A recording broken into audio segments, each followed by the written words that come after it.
André Glucksmann, il y a une chose qui est étonnante pour un Américain, en tout cas quelqu'un qui vient d'Amérique, qui connaît plus ou moins la subtilité de la politique française, c'est qu'un intellectuel comme vous, vous étiez considéré d'extrême gauche il y a peut-être 3 ou 4 ans en France, et que maintenant on vous dit presque de droite.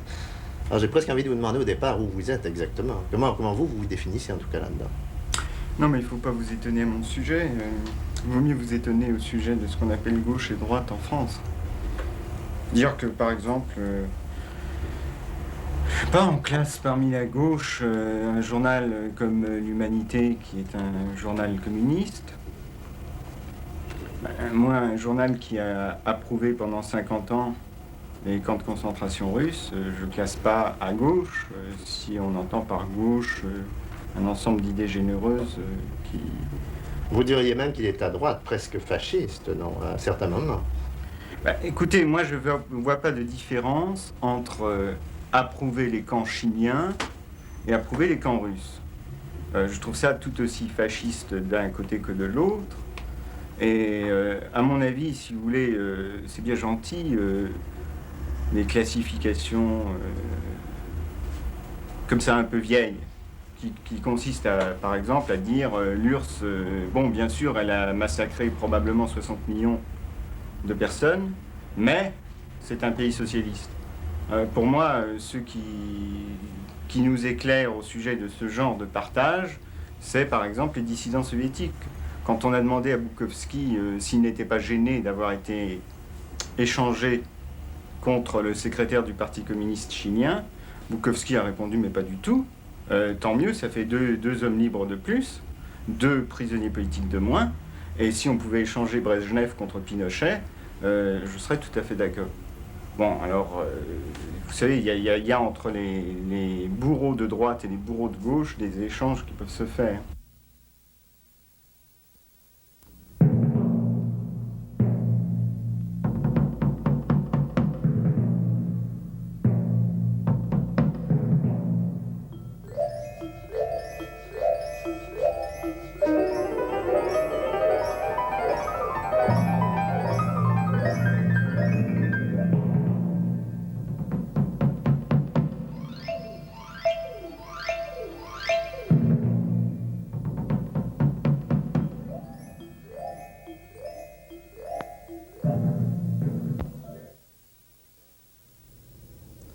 Bonsoir, ici Pierre Olivier. Ceux qui ont suivi cette série depuis le tout début, ou ceux plus simplement qui ont consulté les journaux, s'attendaient sans doute ce soir à une interview de l'écrivain noir américain James Baldwin.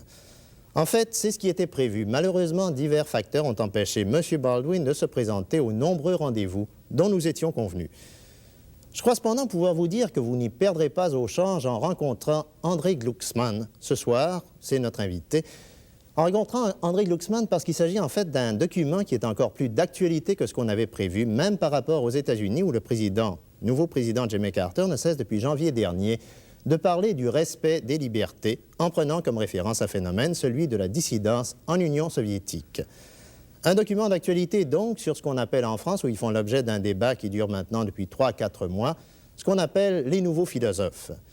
Mais que ce terme de philosophe qui est un peu rébarbatif ne fasse fuir personne, puisque pour une fois il s'agit d'une philosophie qui n'a vraiment rien de trop abstrait, qu'elle prend au contraire appui sur des réalités qui sont peut-être trop concrètes. Des réalités qui sont l'existence des goulags.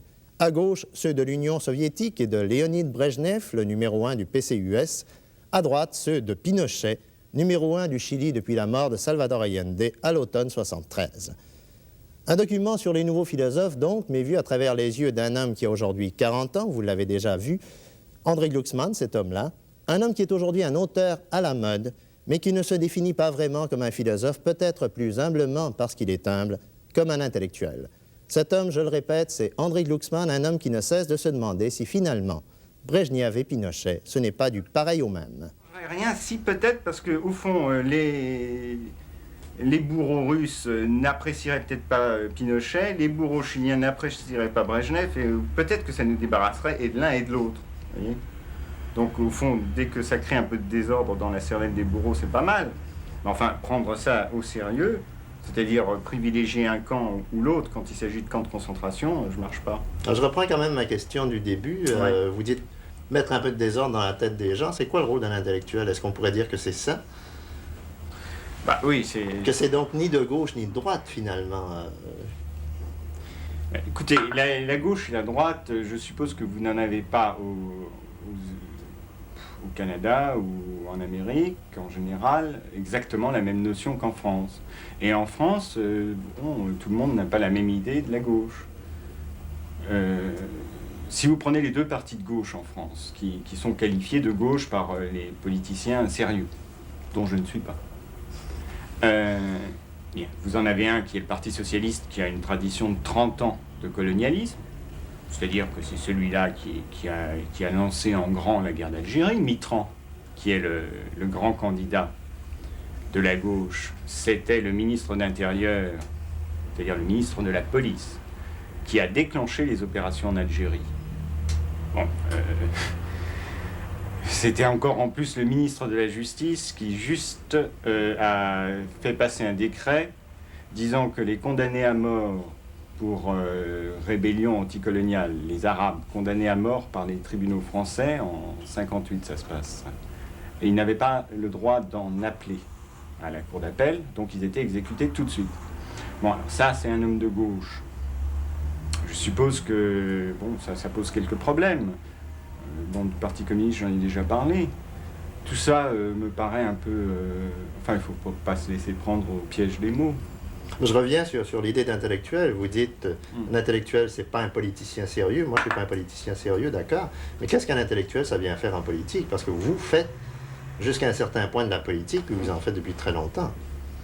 Oui, d'abord, ça c'est peut-être aussi une chose qui est difficile à comprendre quand on n'a pas subi la dernière guerre mondiale dans sa famille, dans tout son entourage.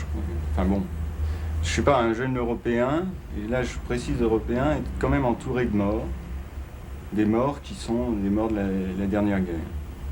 Alors un jeune juif comme moi, encore plus, vu qu'il y en a quand même quelques millions qui y sont passés. Alors, de fait, ne pas faire de politique, rêver, courir le guilledou purement et simplement, ça me paraît absolument impossible. Cela dit, qu'est-ce que ça veut dire? Ça veut dire qu'un jeune Européen en général est de gauche dans la mesure où il est antifasciste. Mais dans la mesure où il est antifasciste, eh bien, il rencontre sur son chemin, en face de lui, beaucoup de gens qui, eux aussi, se prétendent à gauche. C'est-à-dire que dans la mesure où il est antifasciste, il ne peut pas admettre les tanks russes à Budapest. C'est là que j'ai quitté le Parti communiste, en 1956. Dans la mesure où il est antifasciste, il ne peut pas admettre le colonialisme des partis de gauche. Dans la mesure où il est antifasciste, il ne peut pas admettre les asiles psychiatriques pour les opposants en Russie.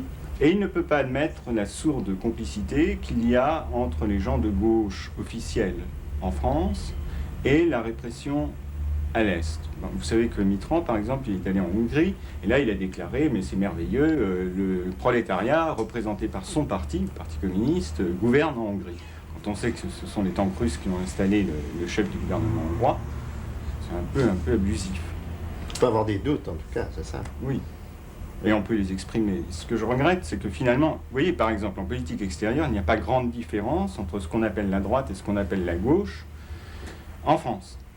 Giscard, notre président de la République, se permet de critiquer Carter en se faisant en quelque sorte le porte-parole des inquiétudes de M. Brejnev, qui est inquiet quand Carter dit qu'il y a quelques opposants qui sont fourrés dans les asiles psychiatriques, que c'est quand même un peu scandaleux.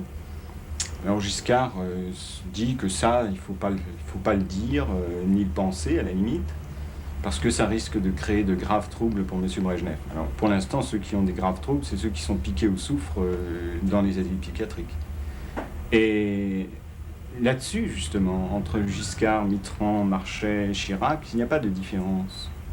Or, s'agissant des camps de concentration qui sont les drames du siècle, à mon avis, gauche et droite effacent leur distinction quand ils prennent ce type de position, ce type de complicité. On reviendra sur plusieurs des événements que vous avez mentionnés. J'aimerais quand même avancer qu'on s'arrête sur une chose. C'est le fait que vous êtes juif. Et en lisant votre dernier livre, Les Maîtres penseurs, ça m'a frappé justement l'insistance que vous mettez sur le juif. Ce que ça signifie, le juif. Bon, dans mon livre, ce que j'essaye d'expliquer, c'est qu'au moment de la Révolution française, il y a un certain nombre d'intellectuels qui sont en Allemagne et qui ont en gros le même rapport que les intellectuels européens occidentaux du XXe siècle ont par rapport à l'Union soviétique, ou par rapport à la Chine, ou par rapport à Cuba, etc. Alors, ils ont un rapport, ils sont à leur fenêtre, c'est-à-dire qu'ils ne font pas la révolution, mais ils admirent la révolution, ils pensent que c'est vraiment un recommencement absolu, et étant à leur fenêtre, ils ont tout le temps de se mettre à leur table de travail et d'établir les théories qui permettent de faire les bonnes révolutions. Alors, si on en revient à la Révolution française et aux intellectuels allemands, les intellectuels allemands font donc la théorie de la bonne révolution, celle qui change les choses de fond en comble et qui permettent un avenir meilleur, un monde rationnel, le bonheur des hommes, etc. Le bonheur des hommes, pensé par leurs guides, ces guides étant ces intellectuels eux-mêmes. Qui sont, à partir de là, forcément liés au pouvoir, ou qui veulent à tout prix se lier au pouvoir. C'est ça, qui partent du principe qu'une révolution, c'est un recommencement absolu, qu'à partir de ce zéro, en quelque sorte, c'est-à-dire le moment où on arrache les traditions, les vieilles cultures, les vieilles idées, les 4 vieilleries, comme dira Mao Tse-tung, un siècle et demi après eux, mais de la même façon. Donc, la révolution, c'est le moment où on fait table rase, où, comme dit encore Mao, la Chine est une page blanche. Et sur cette page blanche, l'intellectuel a la science qui lui permet d'écrire le poème des temps futurs.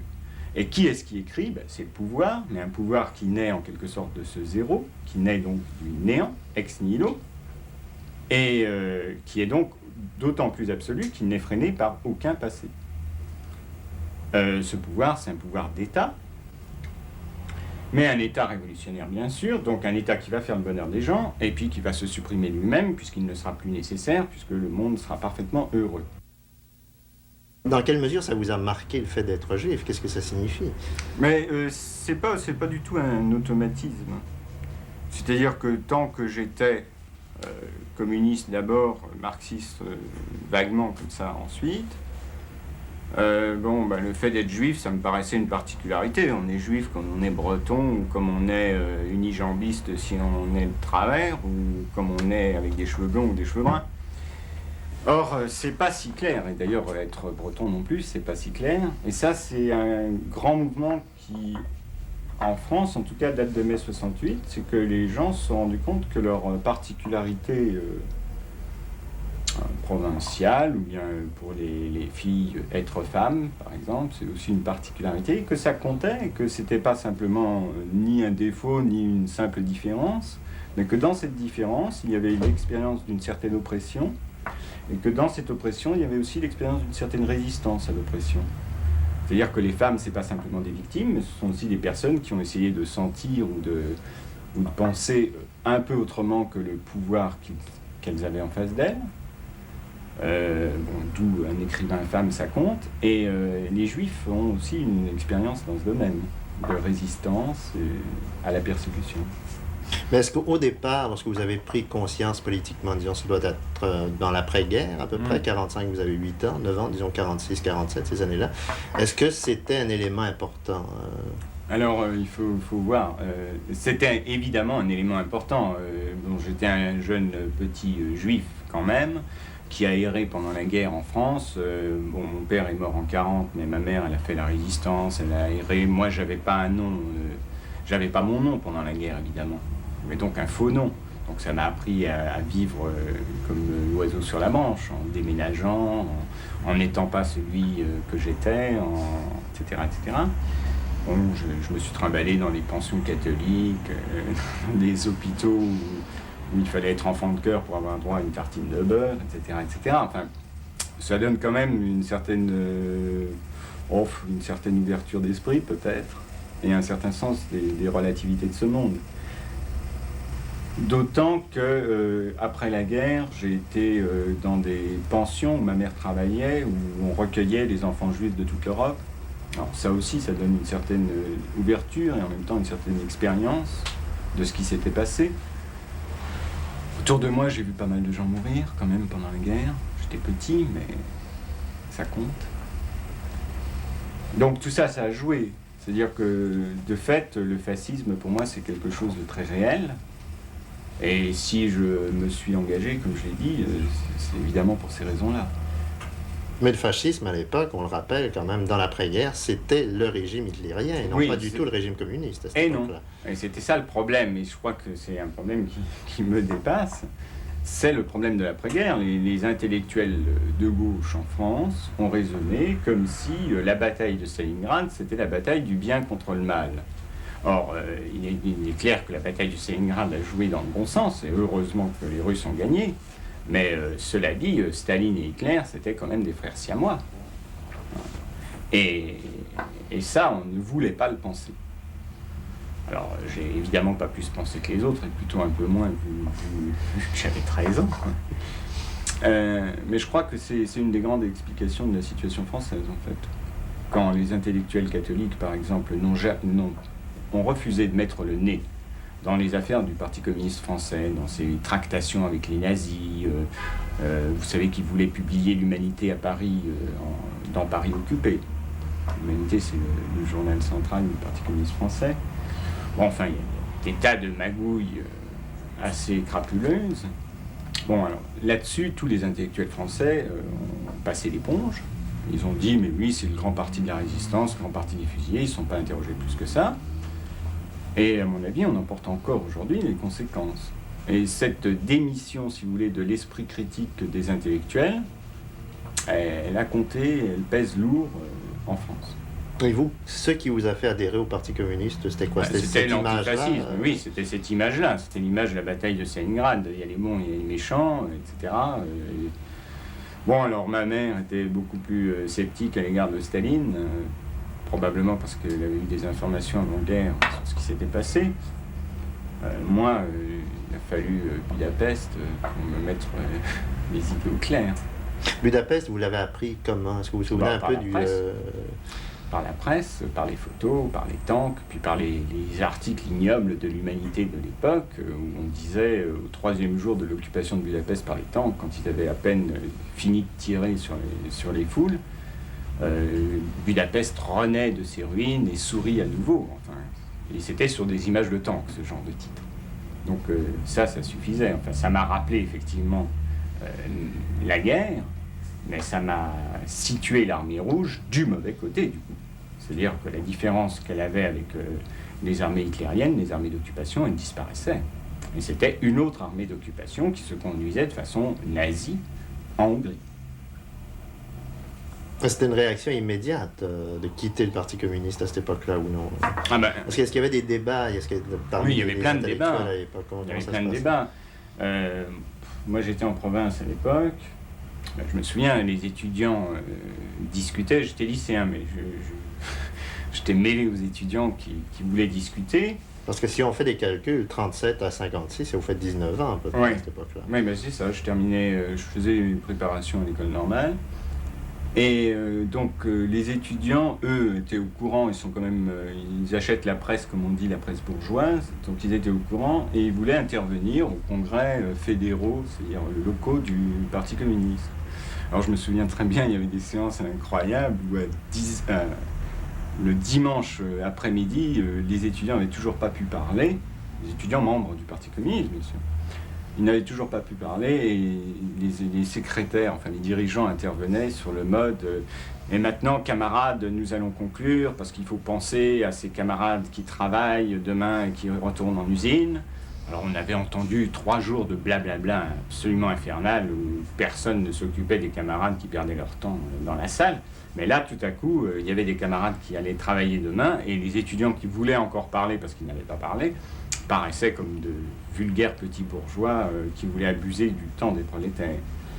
Enfin, il y a eu plein, ça a duré 2 ans, en gros, ce genre de discussion assez longue, où on s'aperçoit que le Parti communiste n'est pas transformable de l'intérieur. parce qu'il n'a rien de démocratique. Donc, qu'est-ce que ça voulait dire en 1956, il y a quand même 20 ans à peu près, d'être de gauche, de quitter le Parti communiste? Qu'est-ce que ça laissait comme possibilité au niveau politique à ce moment-là? Au niveau politique, ça posait pas beaucoup de problèmes parce que la gauche du Parti communiste, enfin le côté gauche du Parti communiste n'apparaissait pas beaucoup, vu que le Parti communiste était pour l'union avec les socialistes et que les socialistes étaient pour la guerre d'Algérie. En conséquence, le Parti communiste soutenait la guerre coloniale. Et en conséquence, être à gauche et ne pas être au parti, ça ne posait pas beaucoup de problèmes. Je me souviens que mes dernières discussions au Parti communiste, c'était est-ce qu'on soutient ou pas les manifestations étudiantes contre la guerre d'Algérie. Et le Parti communiste ne voulait pas les soutenir. Et moi, qui étais délégué par ma cellule aux coordinations étudiantes, j'étais partisan non pas de les soutenir, mais de les organiser. En conséquence, ça ne m'a pas posé immédiatement de très graves problèmes. C'est des problèmes individuels que ça pose. C'est-à-dire que, à un certain moment, on perd ce milieu, ce petit monde, cette micro-société, cette histoire, où il y a des héros qui se succèdent, il y a des pères spirituels qui se succèdent, puis on en est réduit à penser avec sa propre tête. Alors, d'une part, c'est assez agréable, en fait. Se servir de son crâne, tout à coup on y trouve un certain plaisir, parce qu'on n'a pas l'imbécile du secrétaire de je sais pas quoi qui vous dit mais Glucksmann, ça fait la 3e fois qu'on t'explique la même chose, si tu n'es pas d'accord c'est que tu es de mauvaise foi. Bon, on peut se prendre la tête entre les mains et puis réfléchir sérieusement. Alors c'est un certain plaisir, ceci dit c'est aussi une certaine solitude. Si vous le voulez bien, on va s'arrêter un très court instant pour rappeler, mais très précisément, certaines étapes. André Glucksmann est né en 1937, à la veille donc de la Deuxième Guerre mondiale, avec, et ça il nous l'a dit, avec tout ce que cela a signifié pour un jeune Européen juif. Il a donc 19 ans en 1956, et 1956, on le sait, c'est l'intervention soviétique en Hongrie. Pour Glucksmann, comme pour plusieurs autres, c'est la rupture avec les communistes, une rupture qui est pénible à plusieurs niveaux, comme on vient de l'entendre. À la suite de ça, Glucksmann va vivre, comme intellectuel toujours, comme intellectuel de gauche, va vivre les années 60, avec, comme jeune Français bien sûr, la guerre d'Algérie et ses horreurs, puis tout de suite après, la guerre américaine du Vietnam et encore plus d'horreurs. En fait, pour comprendre la sensibilité de cette génération qui, de bien des façons, est celle de mai 68, il faut toujours se rappeler ces deux guerres, celle d'Algérie et celle du Vietnam. Des guerres qui ont d'ailleurs servi de matière au premier livre qu'a publié Glucksmann en 1967 et qui s'intitulait justement « Le discours de la guerre ». Ce que j'ai essayé d'isoler, c'est les discours qui animent secrètement, silencieusement, les calculs des stratèges et les meurtres des généraux. Et bon, c'était essentiellement centré sur la guerre du Vietnam. J'avais lu les bouquins stratégiques américains qui, les théories de l'escalade, tout ça c'est connu, enfin ça fait une énorme bibliothèque. Et tous disent à peu près la même chose, en ceci que quand une puissance a les armes nucléaires, c'est-à-dire quand une puissance a la possibilité de supprimer la vie de son adversaire, eh bien dans ce cas, elle a la toute-puissance. Puisque les Américains ont les armes thermonucléaires, ils peuvent imposer leurs lois au Vietnam. Et puisque les Russes l'ont aussi, c'est un condominium qui se partagera le monde, qui réglera le sort du monde. C'est l'esprit du camp David, c'est les rencontres entre Eisenhower et Khrouchtchev. Et cette espèce de partage du monde entre tout-puissants, c'est ça le discours qui animait la guerre du Vietnam, qui animait aussi le fait... qui animait les gens qui disaient que les Vietnamiens, il fallait qu'ils cèdent. Et tout mon livre consiste à dire qu'il y a d'autres possibilités en face de ce discours dissuasif, de ce terrorisme d'État. On peut résister, et de fait, finalement, les Vietnamiens ont résisté. Cela dit, c'est pas tout rose au Vietnam, loin de là. C'est-à-dire qu'on s'est aperçu de choses dont on s'est toujours aperçu. C'est qu'on pouvait résister à un méchant sans être particulièrement bon. On pourrait se demander d'ailleurs avec le recul si eux aussi n'avaient pas un discours, et si ce discours-là n'était pas aussi nocif que le discours des Américains finalement. D'une part c'est vrai. C'est-à-dire qu'ils avaient un discours qui était du même tabac. C'est-à-dire que le discours américain sur la terreur et le gouvernement par la terreur, j'en avais retrouvé des traces dans l'attitude des philosophes allemands vers 1800 en face de Napoléon. Hegel, par exemple, qui dit « Napoléon, c'est l'âme du monde. Alors pourquoi c'est l'âme du monde? C'est parce que la grande armée, c'est ce qui va balayer l'Europe, qui va permettre de faire la table rase et de reconstruire le monde rationnellement. » Alors cette admiration de Hegel pour Napoléon, ça équivaut à l'admiration de McNamara, de Eisenhower ou de Khrouchtchev pour la bombe atomique. Alors il y avait bien sûr ce discours de la terreur qui tombait en quelque sorte sur le Vietnam, qui tombait à coups de napalm, à coups de B-52.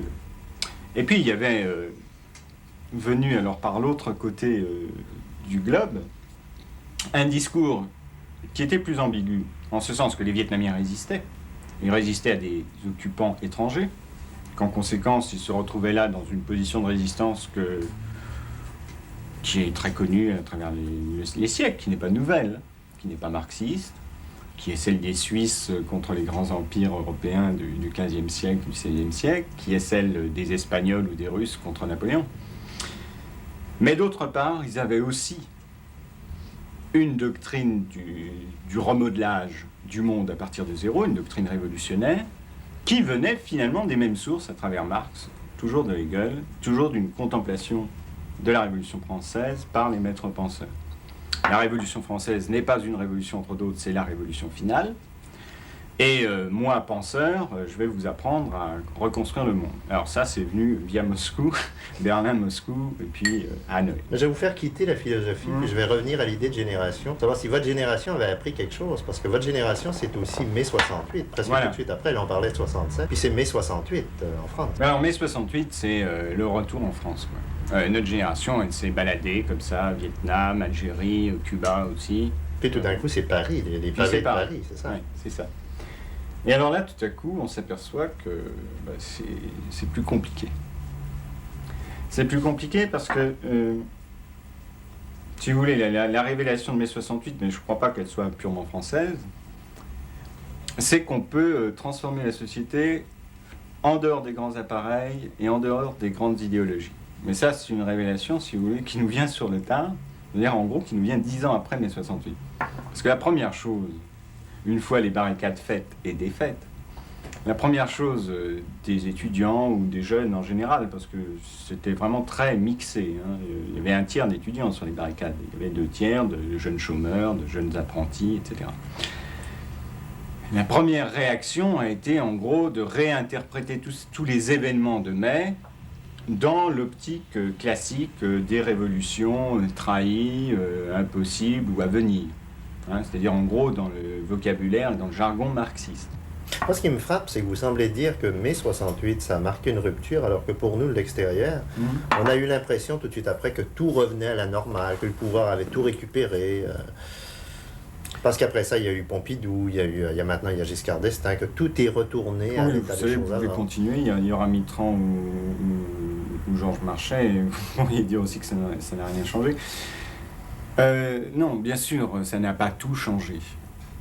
Et il y a une sorte d'éternité des élites politiques qui se succèdent tous les 20 ans et qui ne changent guère. Sinon de nom, mais peu de caractère et peu de méthode. C'est chez les gens que ça a changé, chez les gens qui ne font pas partie des élites politiques. Et bon, bien sûr, le changement chez les étudiants, il a été visible, et puis les générations d'étudiants se succèdent, il n'est pas éternel. Par contre, le changement a été plus profond dans des couches de la population qui sont moins entrées en mouvement à cette époque. Les travailleurs immigrés n'ont pas bougé en mai 68, pas énormément. Les OS ne sont pas apparus beaucoup en mai 68. Les paysans, par exemple. Les paysans, ils ont été plutôt effrayés par mai 68. On brûlait les voitures, des étudiants sauvages, etc., etc. Et ils ont voté après pour le retour à l'ordre. Mais petit à petit, ils ont compris qu'il y avait là des méthodes de pensée et d'action qui renouvelaient la panoplie traditionnelle de leurs syndicats, de leurs partis. Ils ont fait toute une série de manifestations, comme chez nous, ils ont pris des veaux d'ailleurs. Oui, non, mais par exemple, ils ont déversé le purin dans les préfectures, ils ont fait la guerre du lait en barrant les routes, etc. etc. Bref, ils ont pris des initiatives qui ont modifié un peu le paysage social de la France. Les petits commerçants, pareil. Les petits commerçants se sont tout à coup réveillés, puis ils ont posé leurs problèmes. Alors, problème finalement, c'est justifié d'ailleurs. Tout ça a été nouveau après mai 68. Les lycéens aussi. Les lycéens, ils ont essentiellement bougé après mai 68, pas avant, ni pendant. Enfin, un peu pendant. Pour le mai 68 français, André Glucksmann conserve visiblement une certaine nostalgie. Il s'agit en fait pour lui d'un moment possible de liberté, d'un moment qui va d'ailleurs influencer tout son cheminement ultérieur. Tout d'abord, tout de suite après, il y a eu pour lui, comme pour plusieurs autres, la tentation de l'extrême gauche, de ce qu'on a appelé les Mao. Et là, il faut dire une chose, le pluriel n'est pas un accident dans ce cas-là, puisqu'il y a vraiment eu en France, entre 69, 70, jusqu'à 73, 74 à peu près, il y a vraiment eu toute une série de mouvements qui se sont réclamés de Mao Tse-tung et de la grande révolution culturelle chinoise, des mouvements qui tentaient de retrouver une révolution qui, en Europe de l'Ouest, semblait de plus en plus lointaine, alors que même les communistes, qu'on pense à la France ou à l'Italie, se faisaient de plus en plus parlementaires. Puis pour Glucksmann, après l'échec de cette tentative d'extrême gauche, il y a eu une période de réflexion qui l'a conduit à 2 livres importants, La cuisinière et le mangeur d'hommes en 1975, un essai sur le marxisme à la lumière des goulags, puis au tout début de cette année 77, Les maîtres penseurs, un essai sur les philosophes allemands du 19e siècle. En fait, dans les 20 ou 25 minutes qui vont suivre, on va changer d'humeur, on va en fait tenter d'accrocher sur une réflexion où les dissidents soviétiques, Solzhenitsyn en tout premier chef, où les dissidents soviétiques tiennent vraiment une très large place. Puis, soudainement, André Glucksmann, après cette expérience comme maoïste, il y a votre découverte de la dissidence soviétique, ce qui va vous amener en 1975 à publier un livre qu'on intitule « La cuisinière et le mangeur d'hommes ». Comment ça s'est fait? Comment il se fait que ce soit arrivé à cette époque-là, cette découverte-là? Parce que c'était connu quand même depuis longtemps en France. Oui, il faut savoir ce qui était connu. Si on dit le côté abominable de la Russie socialiste, oui, ça c'était connu. Les camps de concentration, c'était connu. Ce qui est connu à ce moment-là, c'est la dissidence. Ce ne sont pas les camps de concentration, c'est pas le goulag. Le goulag, on sait. Les camps de concentration, on sait. Et même nous, on était anti-soviétiques en ce sens-là, puisqu'on savait. Ce qui est nouveau, ce qui nous apprend beaucoup, c'est la dissidence soviétique, c'est-à-dire la résistance aux camps de concentration. Et ça, à mon avis, c'est pas étonnant qu'on le découvre, disons, vers les années 73-75, tout simplement parce qu'elle n'apparaît, je ne veux pas dire qu'elle n'existe pas avant, mais elle n'apparaît que vers les années 68. Il y a Solzhenitsyn, finalement, qui... Bon, Solzhenitsyn, lui, publie, disons, vers les années 62-63, Ivan Denisovitch, etc. Mais le grand mouvement de dissidence, dont Solzhenitsyn est vraiment le porte-parole, la pointe avancée, le stratège premier, le grand mouvement de dissidence apparaît clairement, disons, aussi en 68. Par exemple, lorsque les Russes envahissent la Tchécoslovaquie, ce pays frère, pour y rétablir leurs collaborateurs, il y a une manifestation sur la place Rouge, sur le Kremlin. Cette manifestation, elle est organisée par 7 personnes et elle se limite à 7 personnes plus un bébé de 3 mois. Bien, c'est la première fois depuis des dizaines et des dizaines d'années qu'il y avait une manifestation contestatrice sur la place Rouge à Moscou. Et ces 7 personnes, c'est probablement, on ne peut pas mesurer, c'est probablement plus important que l'ensemble des barricades du quartier latin.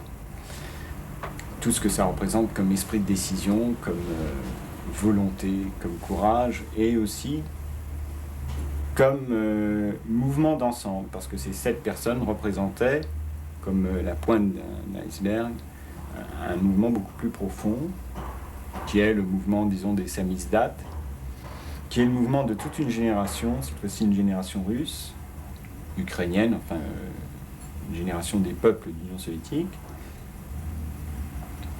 qui est en gros la génération de 36. Alors, encore une fois, ma génération. C'est ça, 40 ans aujourd'hui, ce qui est votre âge à peu près. Ouais. Et cette génération de 36 a pris conscience à peu près vers 56 avec le rapport Khrouchtchev de ce qui se passait dans son propre pays, l'Union soviétique. Et elle a pris aussi conscience qu'il ne suffisait pas de compter sur l'appareil du parti pour rétablir la démocratie, mais que la démocratie, c'était la responsabilité de chaque homme en particulier, et que le goulag, il fallait lui résister en tant qu'individu. Mais ce que vous ne retrouvez pas, justement, dans la dissidence soviétique, là, je pense à des déclarations que vous avez faites, ce que vous avez voulu voir dans l'esprit de mai 68, absolument, mais... une sorte d'ouverture vers la liberté, très individualiste aussi, non? Oui, absolument. Je pense qu'il y a un grand phénomène mondial qui est, si vous voulez, en termes extrêmement vulgaires, le ras-le-bol des appareils, le ras-le-bol de l'irresponsabilité, le ras-le-bol de la délégation, qui est en quelque chose de plus, à savoir un sentiment de la responsabilité individuelle devant les monstres que sont le fascisme, les camps de concentration, les stades chiliens. Sur ce sentiment, si vous voulez, il est universel. Enfin, c'est ce sentiment qui animait les jeunes Américains mettant fin à la guerre du Vietnam, qui animait les Russes. Alors, j'ai appris une chose qui est drôle et en même temps émouvante. C'est que les Russes, les 7 Russes là, qui sont allés manifester sur la place rouge, ils avaient eu, avant d'aller manifester, quelques jours avant, des visiteurs français qui leur apportaient des photos et quelques explications sur mai 68. C'était juste 2 mois avant. Cela dit, à l'époque, en 68, il y a une très grande incompréhension à l'égard de la dissidence russe. J'ai rencontré une fille, une copine, qui était allée en Sorbonne avec les portraits de quelques dissidents qui étaient déjà dans des asiles psychiatriques à l'époque. Et elle a été fichue à la porte par les étudiants révolutionnaires de la Sorbonne. Et bon, bah, moi je n'ai pas fichu à la porte, j'étais pas là, mais je me dis qu'au fond, bon, j'ai pas bougé non plus à ce moment-là. Parmi ces photos de déportés qu'elles amenaient, il y a un poète qui s'appelle Galanskov qui est mort en 70 dans un camp.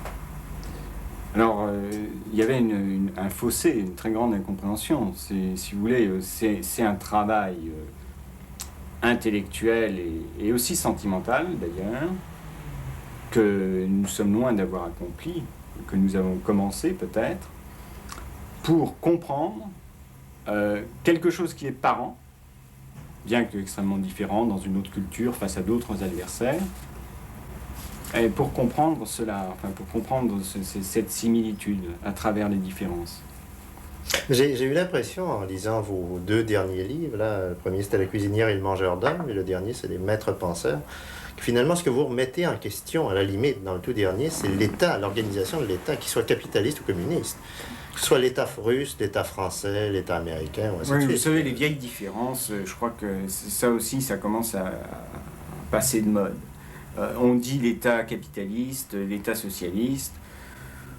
Bon, il n'y a pas de marché purement privé, purement libre dans aucun pays capitaliste. Il y a une intervention de l'État, etc.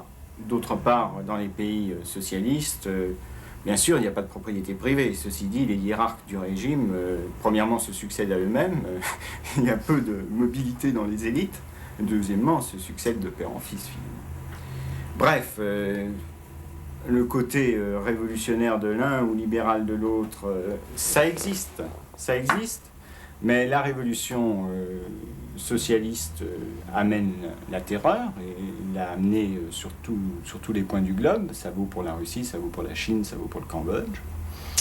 Quant au capitalisme, moi je dis, bien sûr les pays occidentaux sont beaucoup plus libres, et ça compte, que les pays socialistes, parce qu'après tout, s'ils se disent socialistes, il faut les prendre au mot. Ils sont beaucoup plus libres. Mais, à mon avis, ça ne tient pas à la liberté d'entreprise. Parce que ce qu'on a vu, c'est que la liberté d'entreprise pouvait très bien s'accommoder, et quelquefois préférait, des régimes du style hitlérien ou Pinochet.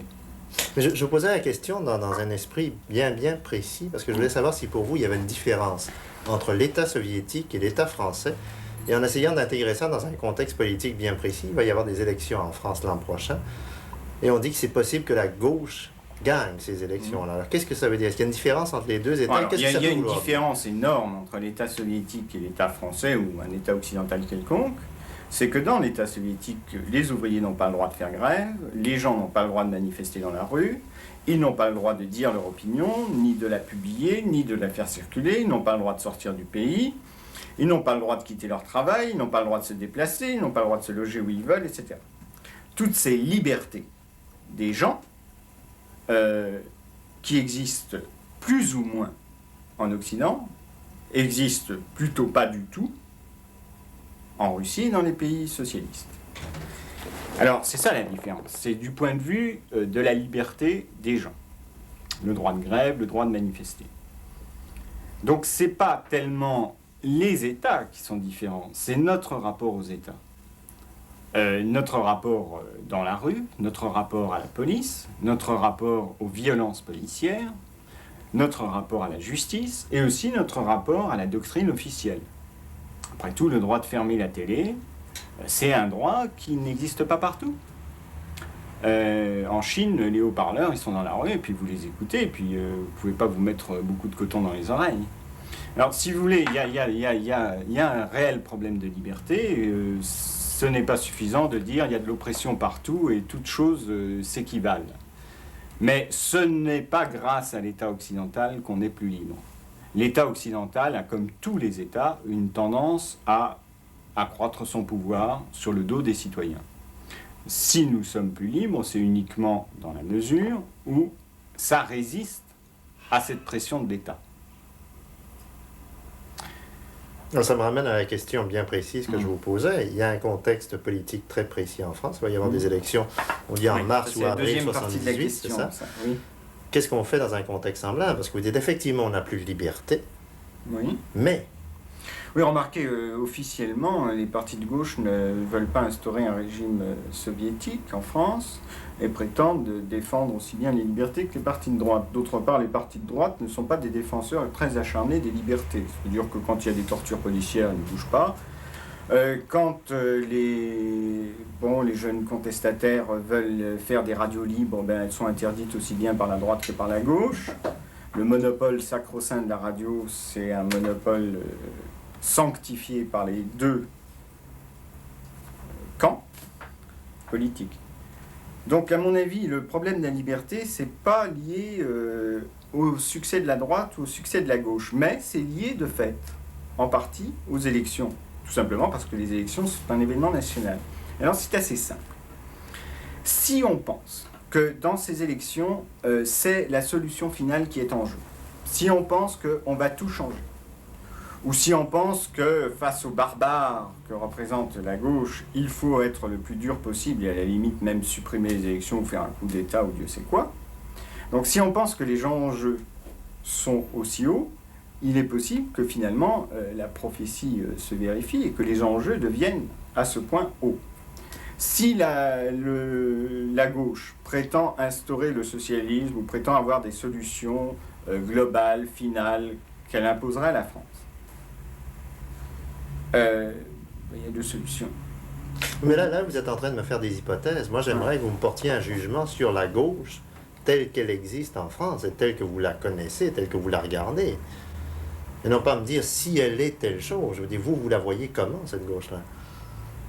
Mais je la vois très dispersée, si vous voulez. Il y a différentes couches, différentes générations. Il y a des gens de base qui veulent la gauche parce qu'ils veulent changer, simplement, et qu'au bout de 20 ans, changer les notables, changer les élites, changer les municipalités, changer les gouvernements, c'est une bonne chose parce que on se pourrit quand on est installé quelque part, etc. Moi, j'ai connu des paysans qui m'ont dit, au fond, moi, je n'espère rien de la gauche, mais je voterai à gauche uniquement pour qu'il y ait de temps en temps des films un peu révoltés à la télévision, des films comme Jacou le Croquant. Vous voyez, on ne demandait pas gros, ils demandaient une fois par an un film comme Jacou le Croquant. Il faut dire qu'après mai 68, la projection de Jacou le Croquant en Bretagne a provoqué des émeutes paysannes. C'est-à-dire que les paysans ont réglé leurs problèmes avec des méthodes, disons, un peu plébéiennes, un peu révoltées.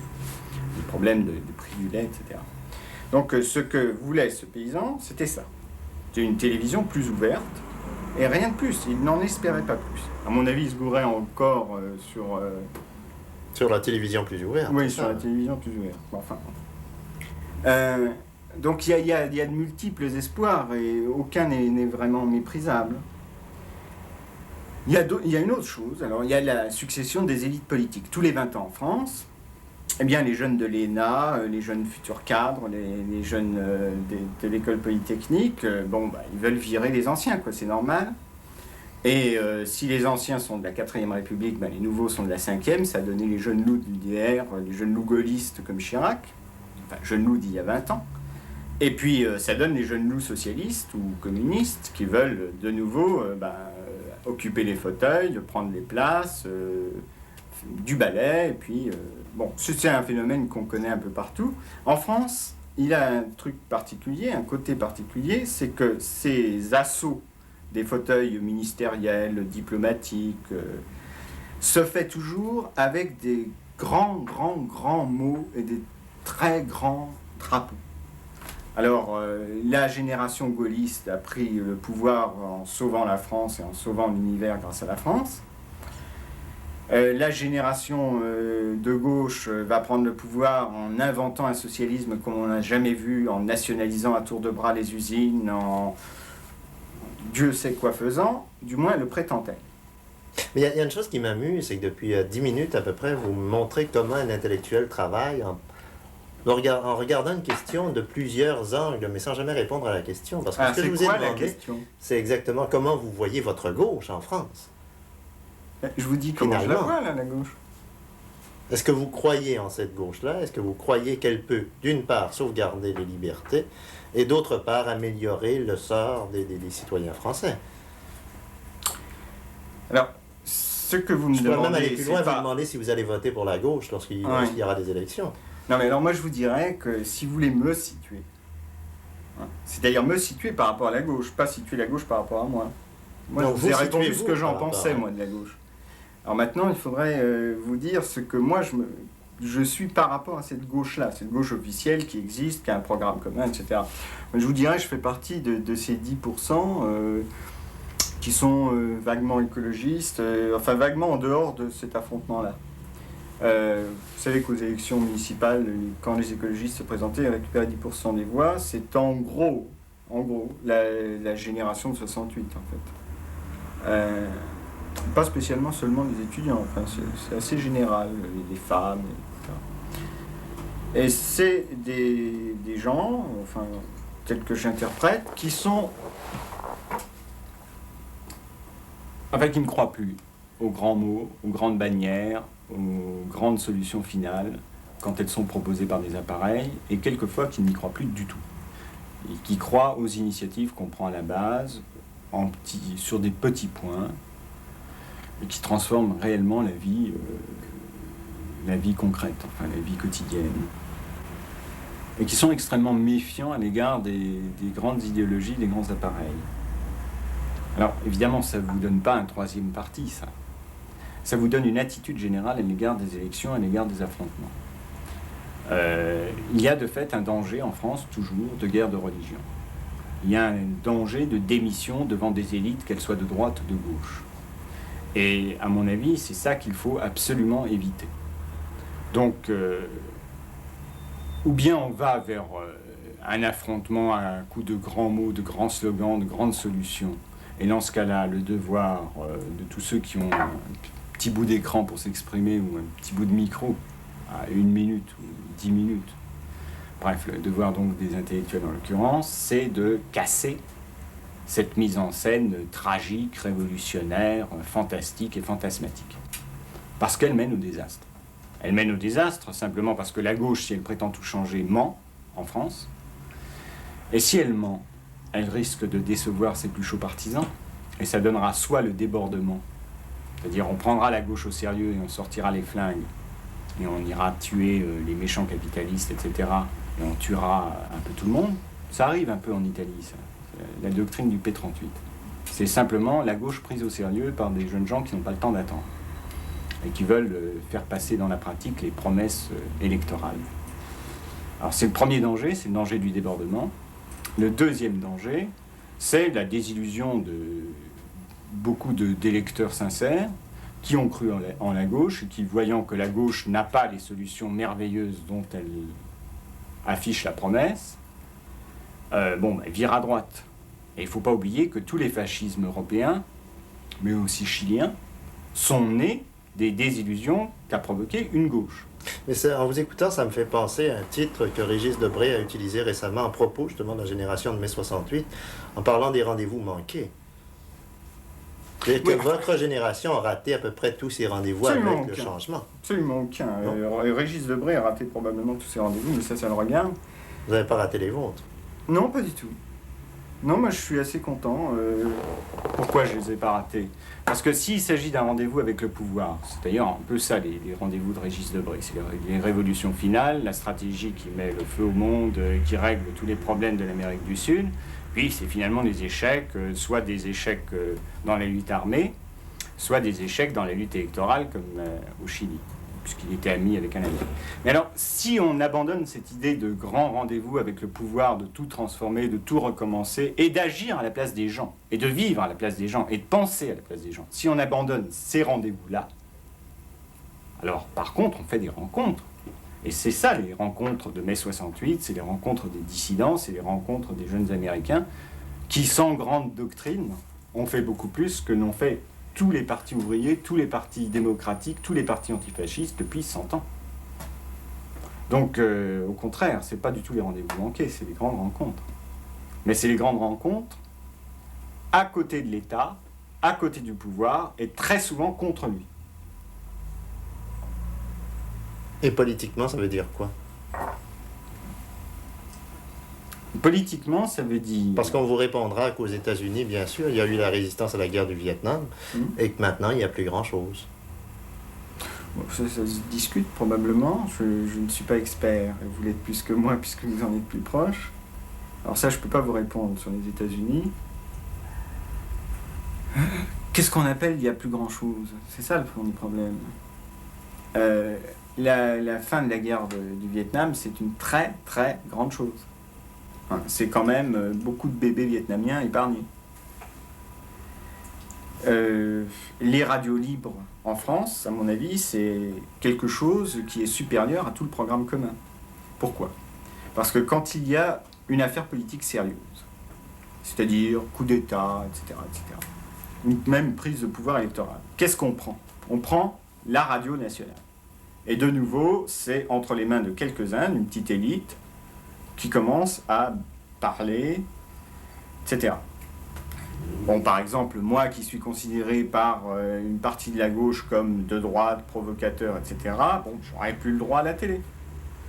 Alors, cela dit, c'est pas ça le problème. Le problème, c'est que les gens qui détiennent le pouvoir de la radio et de la télé, c'est une petite poignée de gens, qu'ils soient de gauche ou de droite.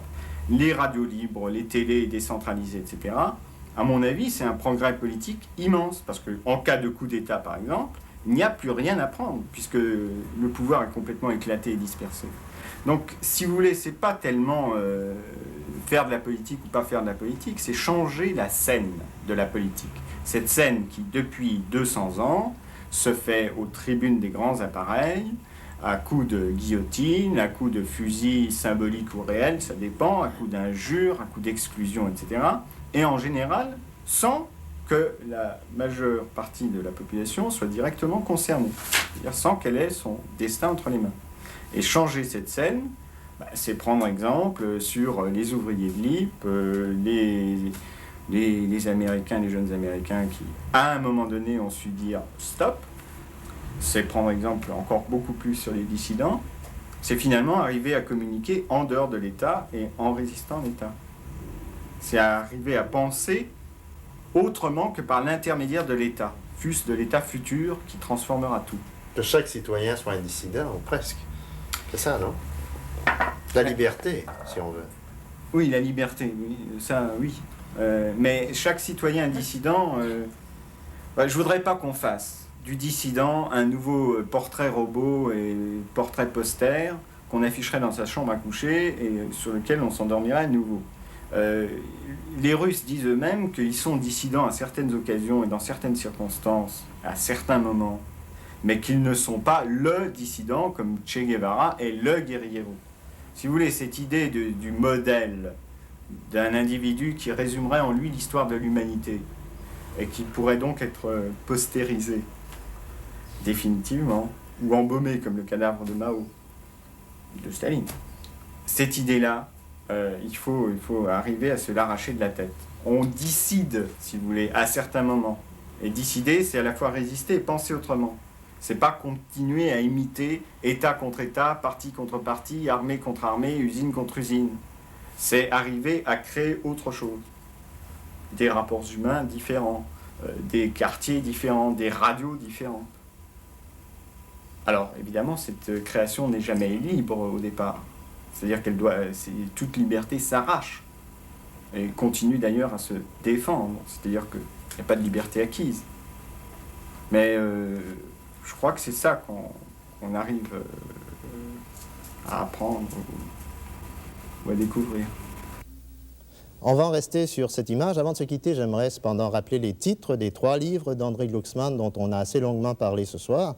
Tout d'abord, un livre qui, lui, date de 1967, c'est Le discours de la guerre, un livre qui prend justement appui à cette époque-là sur l'intervention américaine au Vietnam. Et puis, plus près de nous dans le temps, en tout cas, en 1975, c'est La cuisinière et le mangeur d'hommes, un essai sur le marxisme, sur le régime soviétique, mais à la lumière des goulags qui viennent d'être révélés par Solzhenitsyn. En 1967, début de cette année 77, c'est un autre livre, Les Maîtres penseurs, un essai sur les philosophes allemands, à ce moment-là, du 19e siècle, des philosophes comme Hegel et Marx. Alors, c'est tout pour aujourd'hui. Notre prochain rendez-vous, je vous le rappelle, c'est vendredi soir prochain à 21h pour un autre document.